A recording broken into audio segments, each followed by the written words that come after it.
자, 오늘 창세기 28장의 말씀을 통해서 광야에서 하나님을 만나는 야곱과 같은 그런 축복이 있기를 주님의 이름으로 축원합니다. 올해 2024년도 우리에게 주시는 교회의 표가 뭐예요? 사울이 바울로 변화되고 바뀌어져야 됩니다.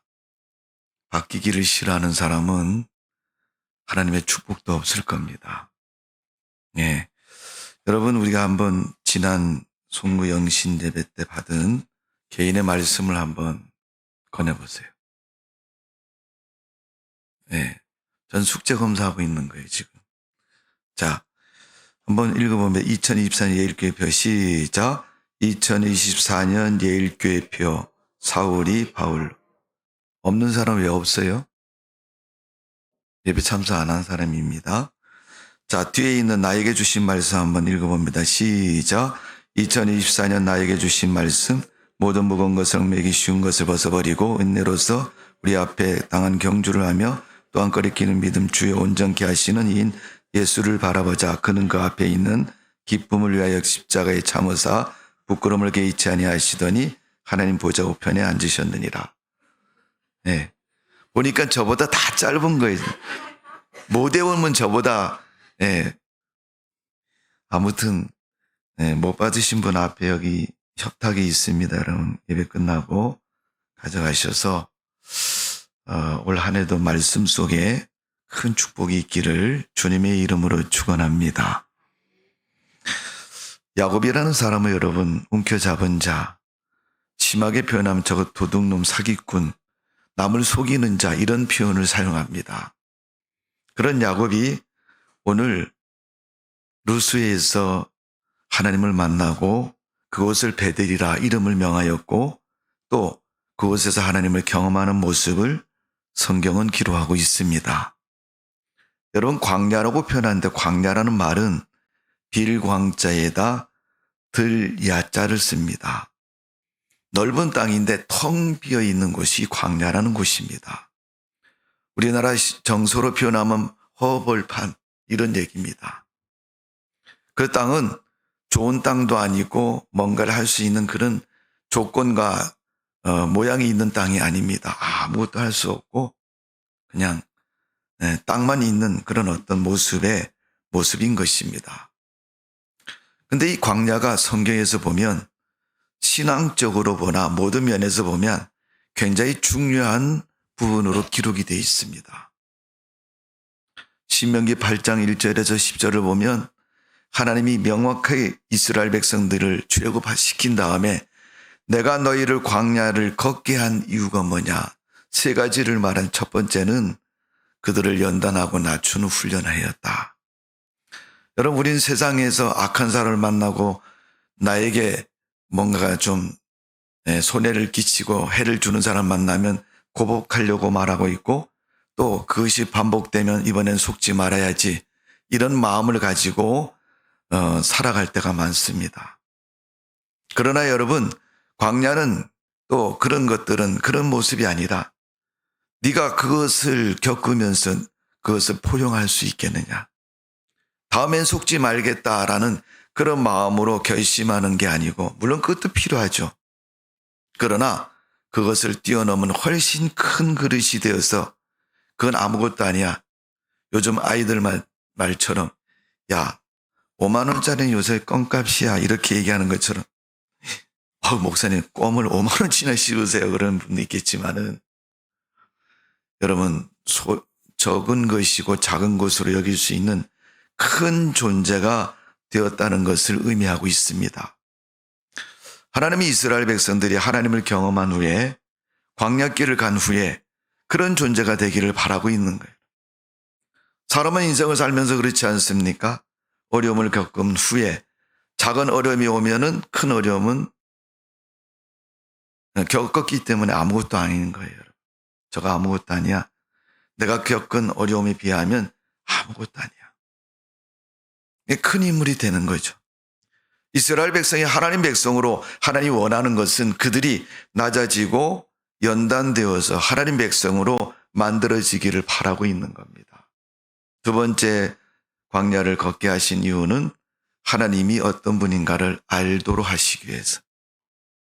애굽에서는 종으로 살았지 않습니까? 사람의 종으로 살았지만은 매일 그들은 가진 것이 종의 마음이고 생활이었습니다. 근데 이제 하나님이 가나안 땅을 준비하시고 그들을 광야를 통과해서 그 땅에 들어가게 하시면서 이 땅은 하나님이 주신 땅이고 너희가 주인이고 이 땅에 살아가는 사람은 적어도 그런 존재로 살아간다. 여러분, 한 나라와 한 민족의 사상과 여러분 지적인 수준은 하루아침에 바뀌어지지 않습니다. 부단히 공부도 해야 되고 노력도 해야 되고 삶이 될 때까지 여러분 그 사이에서 적응하고 되어져야 여러분 그게 가능한 겁니다. 우리나라는 여러분 세계 열강의 경제적인 속도가 가장 빠른 나라 중에 하나입니다. 그리고 발전하다가 여러분 퇴보하거나 주저앉지 아니하고 계속 성장해서 경제적인 부를 이룬 나라 중에 하나입니다. 경제적인 부는 이루었지만은 사실 양심과 신앙과 우리의 그 내적인 부분에서는 얼마나 성장했는가를 보면 그렇지 못할 때가 많습니다. 여러분 우스운 말로 그런 게 있지 않습니까? 집에서 일하는 모습이 어느 날 주인이 이사를 가면서 그래, 야, 내가 너 이 집 줄 테니까 너 이 집에서 살아라. 그랬더니 이 머슴이 그 넓은 집을 차지하고 사는데 안방에서 하룻밤도 못 잔다는 거예요. 그래서 왜 못 자냐고 물어봤더니 안방 너무 더워서 못 자겠다는 거예요. 그 머슴이 머무는 바깥에 있는 그 차디찬 방에서 생활하던 게 습관이 돼가지고 이제 안방에 따뜻하고 좋은 방에서 살라고 그래도 못 살고 뛰쳐나온다. 여러분 단순히 조건과 형평만 좋아져서 여러분 우리가 수준이 올라가고 또 그 경우가 된 것이 아닙니다.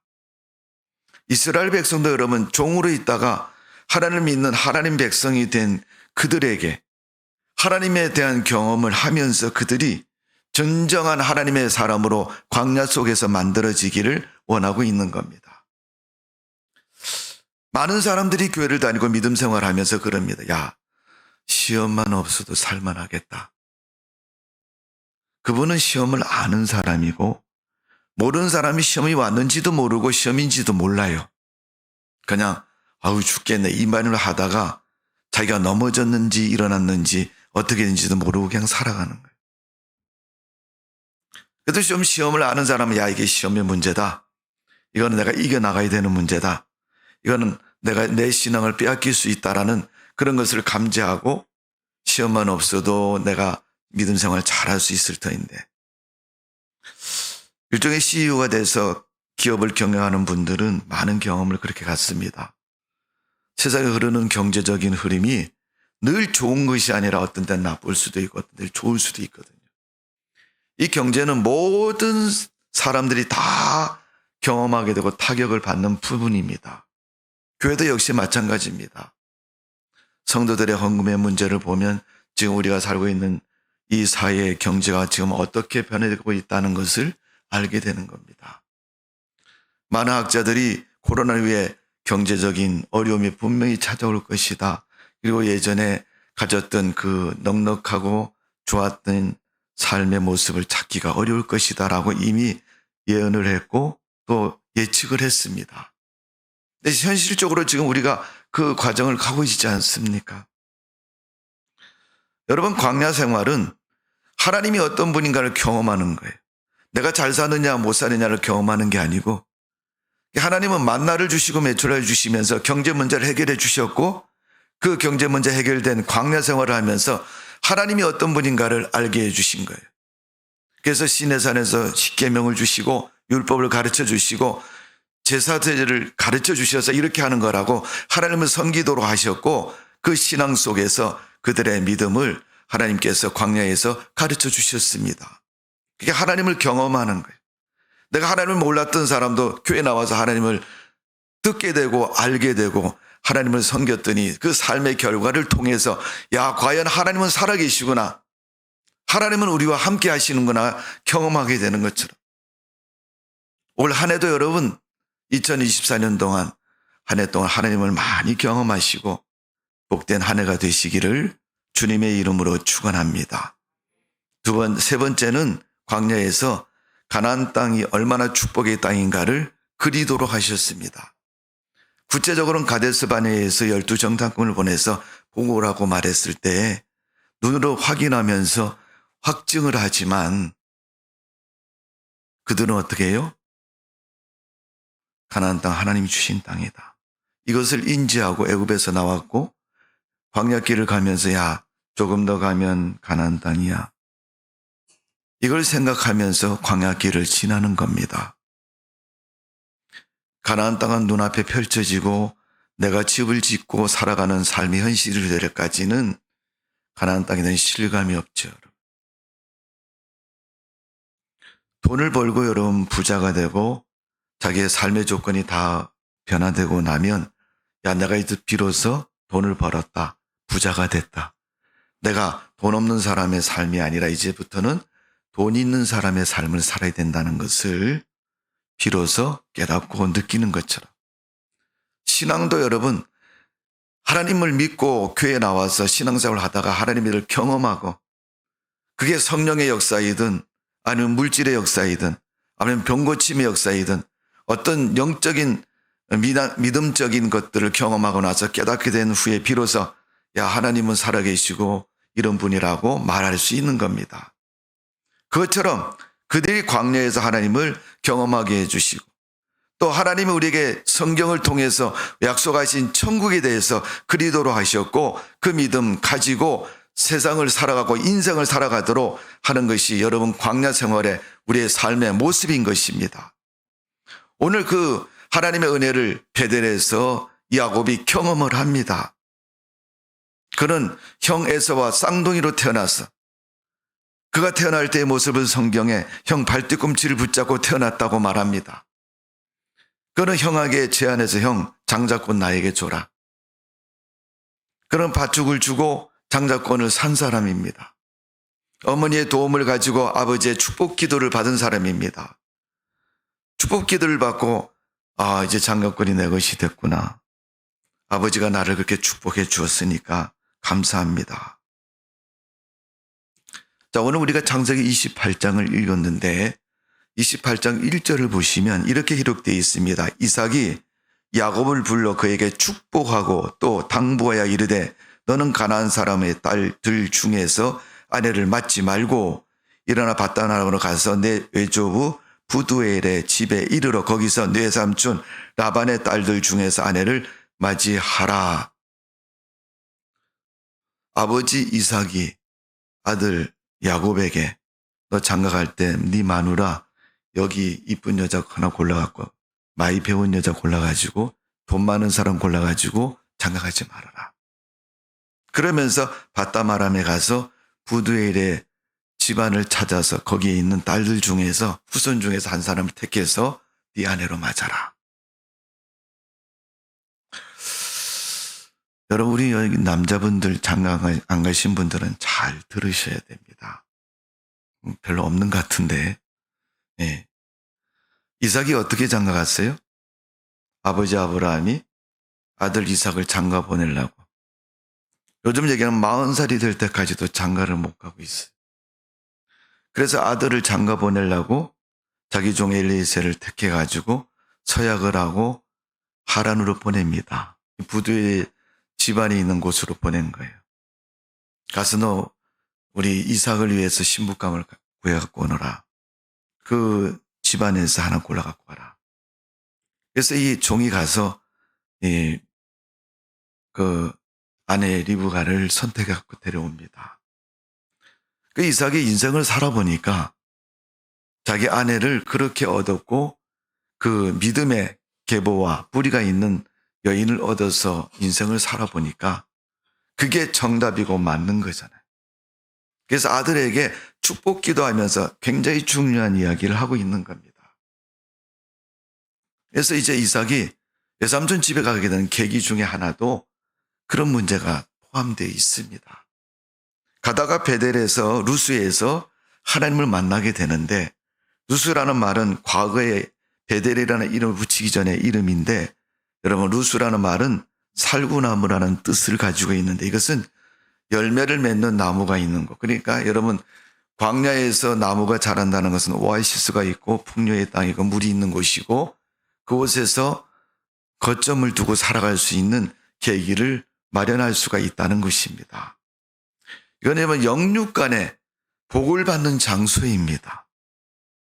영적으로는 하나님을 만나서 믿음의 복을 받지만, 그의 육신적으로 뭐예요? 루스에는 이 열매 맺는 나무가 있는 것처럼 물질적인 조건이 감춰진 그런 곳을 의미하고 있습니다. 자, 오늘 28장 15절에서 19절에 보면 하나님을 만날 때 야곱이 이제 꿈을 통해서 경험을 하죠. 여러분 광야에서 꿈을 통해서 하나님을 만나게 되는 야곱의 모습의 의미는, 여러분 꿈은 현실의 모습이 아니라 현실 밖의 4차원의 세계고 영적인 세계를 말하지 않습니까? 그러니까 여러분 꿈은 아무리 많이 꾸어도 현실이 아닙니다. 그런데 꿈을 무시할 수 없는 것은 현실과 관련성이 있기 때문에 그렇습니다. 아무런 관련이 없다면 여러분 꿈을 꾼 다음에 생각하지도 않아도 되고 무시해도 되죠. 많은 사람들이 이 영적인 세계인 꿈에 대해서 깊은 마음을 가지고 있습니다. 여러분 다른 나라 이방족 속의 왕이라 할지라도 꿈을 꾸고 나서 어떻게 해요? 다니엘을 불러가지고 꿈을 해석하고, 요셉을 불러가지고 바로가 꿈을 해석하고. 그러니까 여러분 현실과 직결성이 있다는 것을 여러분 일반적인 사람들은 알고 말하고 있는 것처럼, 야곱이 꿈을 통해서 하나님을 만나고 하나님의 음성을 듣고 하나님의 놀라운 은혜를 경험하는 것을 볼 수가 있습니다. 여러분 거기에 꿈에 보니까 사닥다리가 아래에서 하늘에 닿았고 그 사닥다리에 천사가 오르락내리락 하는 꿈을 꾸게 됩니다. 여러분 천사의 의미는 성경의 많은 부분으로 나와 있습니다. 대표적인 것이 마태복음 1장 18절에 보면 가브리엘이 마리아에게 와서 예수 수태에 대해서 말씀하고 있습니다. 누가복음 1장에도 가브리엘이 그렇게 말씀하고 있고, 꿈은 하나님이 인간을 향해서 말씀하시는 메시지 중에 하나인 것을 가르쳐주고 있습니다. 오늘 야곱은 하나님이 그 꿈을 통해서 자기 인생에 함께 하시고 계신다는 사실을 알게 되고 깨닫게 되는 것을 볼 수가 있습니다. 그래서 오늘 본문 13절 14절 우리 한번 다 같이 읽어볼까요? 28장 13절 14절 시작.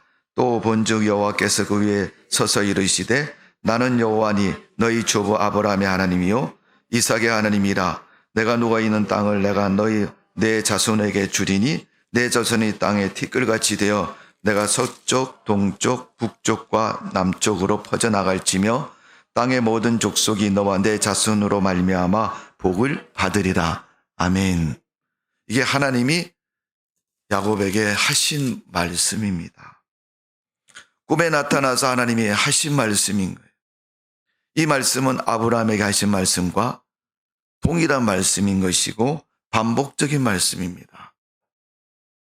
야곱은 이 하나님의 음성을 듣고, 그래 하나님이 과연 우리 가정을 축복하고 할아버지 때부터 내게 이르기까지 하나님이 복을 주시고 하나님이 책임져 주신다는 은혜를 확신하게 됩니다. 여러분 사람들이 똑같은 경험을 한 번, 두 번, 세 번 이렇게 하면 선명해지고 확신을 갖게 되잖아요. 진짜네. 야곱은 하나님을 만난 후부터 하나님이 어떤 사람인가를, 하나님이 어떤 분인가를 경험하게 됩니다. 하나님을 따라야 되겠다는 확신을 갖게 되고 하나님을 믿고 하나님께 순종해야 되겠다는 믿음의 확신을 갖는 것입니다. 여러분이 다니는 예일교회는 하나님에 대해서 오늘 야곱이 베델에서 경험한 것처럼 그런 축복의 하나님이 주님의 교회에 계시는 줄로 믿습니다. 그 믿음의 확신을 가지고 신앙생활 하시고 교회 생활을 잘 하십시오. 그래야 복된 삶이 될 줄로 믿습니다. 하나님을 믿는 성도는 오늘 14절에 말한 것처럼 너로 말미암아 복을 받을 것이다 라고 말한 것처럼 하나님의 사람은 믿음의 축복을 줄 수 있는 그런 사람이라는 사실을 잊지 마시고 믿음으로 승리케 되시기를 주님의 이름으로 축원합니다.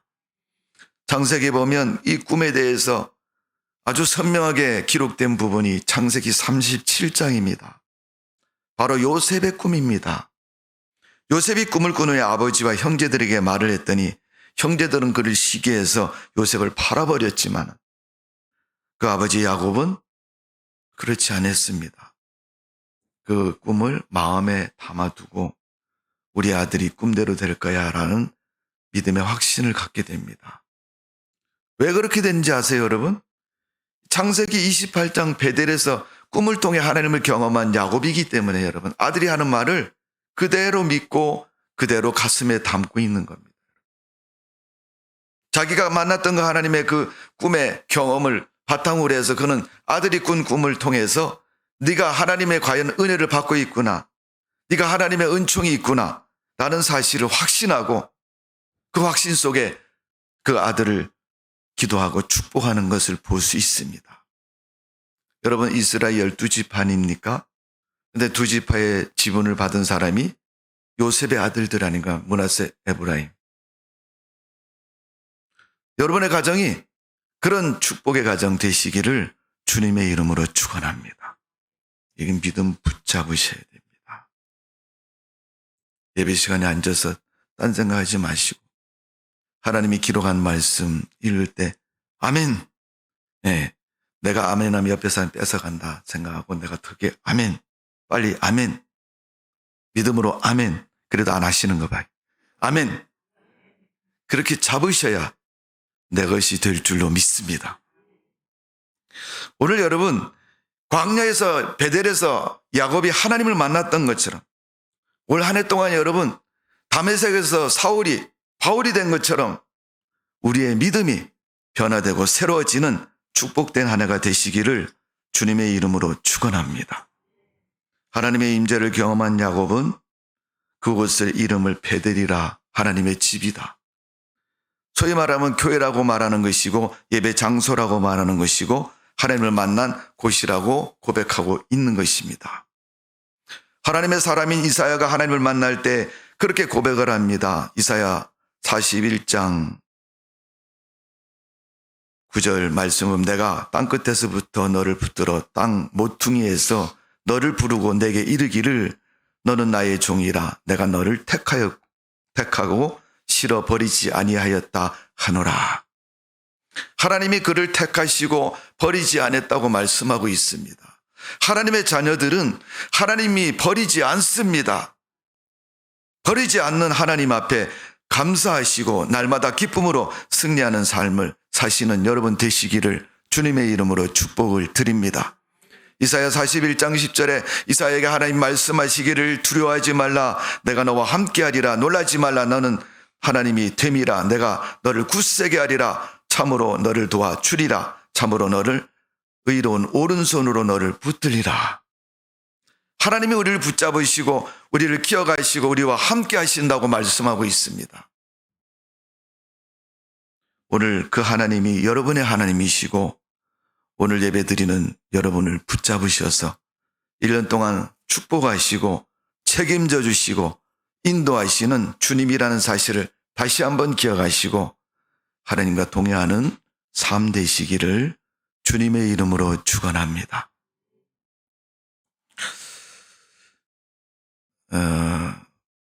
광야에서 야곱이 하나님을 만난 후에 그에게 일어난 놀라운 변화가 있습니다. 그 변화는 바로 내적인 변화, 마음의 변화입니다.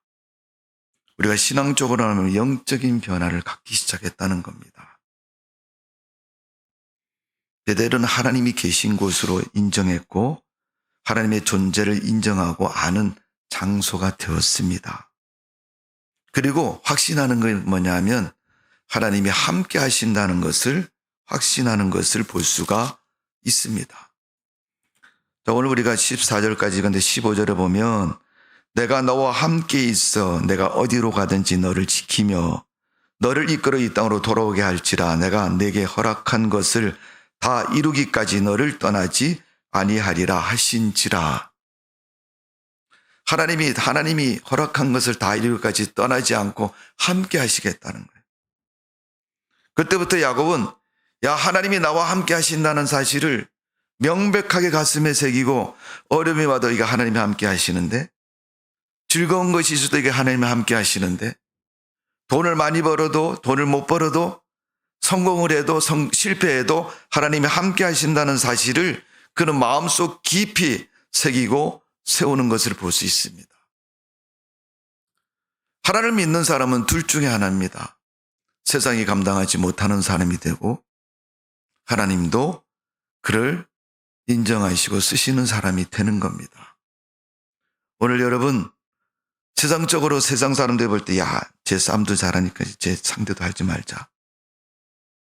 이런 사람이 되지 마시고 하나님이 그를 높이셔서 저 사람 따라가려니까 내가 가랭이 찢어지겠다. 이렇게 느낄 만큼 복되고 축복된 삶이 여러분의 삶 되시기를 주님의 이름으로 축원합니다. 여러분 세상을 바라보면 큰 존재가 됐을 때는 여러분 하루쯤에 되는 게 아닙니다. 세상에서 제일 높은 산이 에베레스트 산이라고 그러는데 여러분 비행기 타고 슉 날아가서 낙하산 타고 내려가면 여러분 쉽겠지만은 그런 산도 여러분 그 산에 대한 것을 느끼려면 밑에서부터 한 걸음 한 걸음 걸어서 올라갈 때 인내하고 훈련 속에서 꼭대기까지 올라갔을 때 비로소 그 높은 봉우리에 서서 내가 드디어 정복을 했다는 그 정복의 기쁨을 맛볼 수가 있는 겁니다. 세상을 사는 것도 그렇습니다. 내가 여기서부터 차례차례 한 걸음씩 올라가서 저 꼭대기까지 올라가야 되겠다. 열심과 목표를 가지고 가는 사람은 그것을 가는 동안은 힘들고 어려워도 목표가 분명하기 때문에 즐거운 것이고 감당을 하는 겁니다. 요즘 우리가 젊은 세대로 갈수록 왜 여러분 꿈과 이상이 자꾸 약해지는지 압니까? 너무 쉽게 자기의 노력과 수고 없이 이루어진 것들이 너무 많아서 그렇습니다. 요즘 어른 아이들에게 여러분 책을 한 권 가지고 내가 이 책을 살려고 얼마나 알바를 많이 하고 힘들었다고 얘기하면요. 그거 얼마짜린데 그거 살려고 넌 그렇게 그러냐. 옛날에 여러분 연세 드신 분들 책이 귀할 때 책 한 권 사서 보려고 여러분 친구한테 빌릴 수 있는가 아니면 어디 가면 살 수 있는가 그 돈을 모아가지고 한 푼 모아서 어렵게 구입해서 읽고 또 읽고 또 읽고 하면서 그 속에 깨달음과 교훈과 공부를 하지 않습니까? 요즘 젊은 분들에게 그런 얘기하면 그 동화 속에 나오는 얘기라고 그러죠. 부모님이 얼마든지 1000권도 사주고 2000권도 사주고 니네 집에 가득 채울 만큼 사주는 걸 할 수가 있다는 거예요. 굳이 그걸 가지고 힘들게 어렵게 하지도 않고 그냥 말만 해도 부모님들이 다 해주니까 쉽게 이루어지는 거 아닙니까? 그러니까 보다가 그냥 던져버리고 읽지도 않고 생각도 하지 않고 관심도 가지 않는 것을 볼 수 있습니다.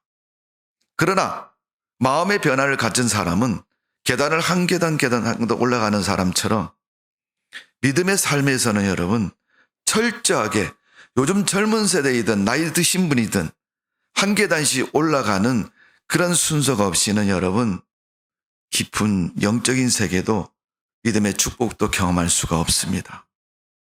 세상에 돈은 부모가 주면은 내 돈이 될 수 있지만 신앙은 여러분 그렇게 될 수가 없습니다. 부모님이 아무리 가르쳐줘도 그 아이가 한 걸음 한 걸음씩 경험되어져서 올라가지 않으면 그 사람의 믿음이 될 수 없는 것이 신앙의 모습입니다. 과정입니다. 그렇기 때문에 여러분 마음의 변화는 내가 이걸 해야 되겠다는 의지적인 시작이고 또 믿음을 지켜나가는 수고와 노력 속에서 만들어진다는 사실을 우리는 기억해야 됩니다. 많은 사람들이 그런 얘기를 하지 않습니까? 우리가 귀히 여기는 진주도 조개가 살이 찢어지고 진액이 나오고 고통 속에서 만들어진 그 보석이라고. 하루에 만들어진 것이 아니라 수많은 세월 동안 그 바닷물 속에서 자기의 살이 찢어지는 고통 속에서 만들어진 것이 진주라고 말하는 것처럼, 예수는 비유 중에서 천국에 대해 말씀하실 때 밭에 진주를 발견한 후에 자기의 재산을 모두 팔아서 그 진주를 산 사람, 그 사람이 천국을 소유한 사람이라고 말하고 있는 것처럼, 우린 세상의 물질은 원하지만은 믿음을 살 수 있다면 사겠지만 굳이 그걸 살 필요가 있느냐라고 여기면서 관심을 갖지 않을 때가 많습니다. 오늘 여러분, 우리의 마음이 세상을 향했다면 주님을 향해서 마음을 바꾸는 믿음의 성도가 되시기를 주님의 이름으로 축원합니다. 그런 믿음이 되어야 여러분, 하나님 나라의 주인공이 될 수 있고 하나님 자녀로 살아갈 수가 있고 천국이 우리의 것이 될 수 있는 줄로 믿습니다. 광야는 아무것도 없는 넓은 땅입니다. 여러분, 그곳에 집을 지어도 또 무엇을 해도 샘을 파도 많은 노력과 대가를 지불해야 비로소 얻을 수 있고 발견할 수 있고 내 것으로 세울 수가 있는 곳이 광야입니다. 사람의 인생은 광야와 같은 세월입니다. 그렇다면 그 광야와 같은 세월에서 하나님을 만난 야곱이 그의 인생이 형통하고 바뀌어지는 것처럼 우리가 믿음으로 살고 하나님을 만나고 하나님과 동행하는 삶이 되면 하나님 반드시 올 2024년도도 큰 축복 속에 우리의 삶을 책임져 주실 줄로 믿습니다. 여러분, 마음의 변화는 반드시 필수적인 과정이 있습니다.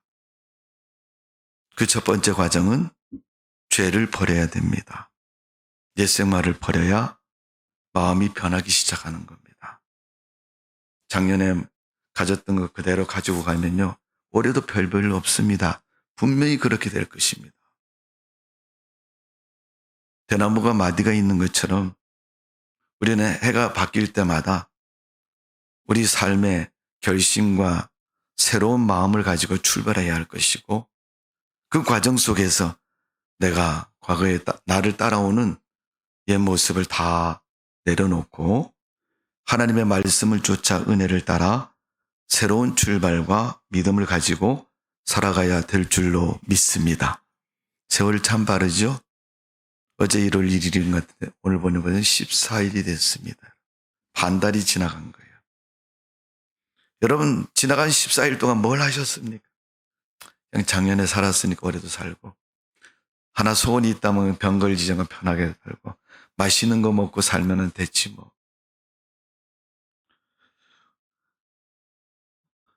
야곱이 여러분, 외삼촌 라반 집에 가서 사는 인생을 보면 역시나 종으로 살고 나그네로 살지 않습니까? 그래서 15절에 하나님이 내가 이 땅으로 다시 돌아오게 하리라. 이 땅은 주인이 너고 내가 복을 준 땅이고 너 때문에 이 땅에 거하는 자들이 모두가 내 밑에서 복을 받는 그런 인생이 되겠다. 우리 여러분 기도할 때 연세 드신 분들이 많이 쓰잖아요. 머리가 될지언정 꼬리가 되지 않게 위에서 기도하는 것처럼 하나님이 야곱을 그 머리가 되게 해주시고 그 믿음의 지도자가 되게 해주시고 하나님의 백성으로 승리하는 삶이 되도록 베델에서 약속하고 계십니다. 야곱은 그 말을 듣고 정말 그렇습니까? 하나님, 그러면 내가 하나님 앞에서 정말 새롭고 변화된 모습으로 살겠습니다. 그 모습이 야곱의 고백이고 믿음이었습니다. 자, 창세기 28장 마지막 22절을 봅니다. 22절 우리 다 같이 한번 읽어보겠습니다. 시작. 내가 기둥으로 세운 이 돌이 하나님의 집이 될 것이요 하나님께서 내게 주신 모든 것의 10분의 1을 내가 반드시 하나님께 드리겠나이다 하였더라. 아멘. 야곱이 베델에서 두 가지를 약속을 했습니다. 돌을 세워서 하나님의 집이 될 것이다. 베델이다. 이런 예배를 말하는 것이고 믿음으로 하나님을 섬기겠다는 말입니다. 그 다음에 또 하나님, 내가 모든 것을 10분의 1을 꼭 드리겠습니다. 여러분, 11조에 대한 서원을 합니다. 믿음의 실천이고 그의 믿음의 존재감입니다. 여러분, 교회를 다니고 하나님을 믿으면서 신앙의 존재감이 없는 사람들이 많아요. 그러면서도 집사고 권사고 장로고 목사님들 중에서도 11조 안 하는 사람도 있대요. 여러분. 언제? 퇴직금 받았을 때. 액수가 많아졌잖아요. 성도 여러분, 내가 하고 싶은 것만 하는 게 11조 아닙니다. 야곱이 뭐라고 얘기합니까? 하나님이 내게 주신 모든 것에서 10분의 1을 주님께 드리겠다는 겁니다. 사람에게 줍니까? 주님께 드립니까? 주님께 드려야 주님을 섬기는 믿음이 되는 것이고, 사람에게 주는 건 그냥 용돈인 것입니다. 오늘 여러분, 하나님께서 축복해 주시겠다고 말씀하신 것처럼 그 축복의 문이 어떻게 열립니까? 하나님은 섬길 때 열리는 것이고, 하나님께 드릴 때 열리는 것이고, 믿음으로 살아갈 때 그 축복의 문이 열려지는 줄로 믿습니다. 사울의 마음을 가지고 살던 그가 바울의 마음으로 바뀌어지니까 하나님이 그가 하나님의 일을 위해서 크게 쓰임받는 믿음의 사람으로 쓰시는 것을 볼 수가 있습니다. 오늘 베델에서 야곱은 마음이 변화되었습니다. 사울이 바울이 된 것처럼 올 한 해도 변화된 인생이 되시고 변화된 마음으로 주님을 섬기고 믿음 생활하셔서 하나님 주신 축복이 여러분 삶 속에 넘치는 성도 되시기를 주님의 이름으로 축원합니다. 기도하겠습니다. 아버지 하나님, 베델에서 하나님을 만났던 야곱이 그의 인생이 바뀌어졌고 변화되었습니다. 외삼촌 라반은 야곱을 속였고 거짓말을 많이 쳤습니다. 그럼에도 하나님은 이 야곱을 축복하셨고 야곱에게 복을 주시어서 부자가 되게 했고 고향으로 돌아올 때 자기 짐승의 때를 세 때로 나눌 만큼 복된 인생이 되도록 하나님은 축복해 주신 줄로 믿습니다. 하나님, 예일교회 다니는 모든 성도들이 야곱과 같이 그런 복된 인생 되게 해주시고 하나님이 함께 하시는 믿음 되게 하여 주옵소서. 베델에서 하나님을 만났던 것처럼 날마다 하나님을 만나고 동행하는 성도의 삶이 되게 하여 주옵소서. 올 한 해도 주님의 큰 축복이 은혜가 넘칠 줄로 믿사오고 예수님의 이름으로 기도하옵나이다. 아멘.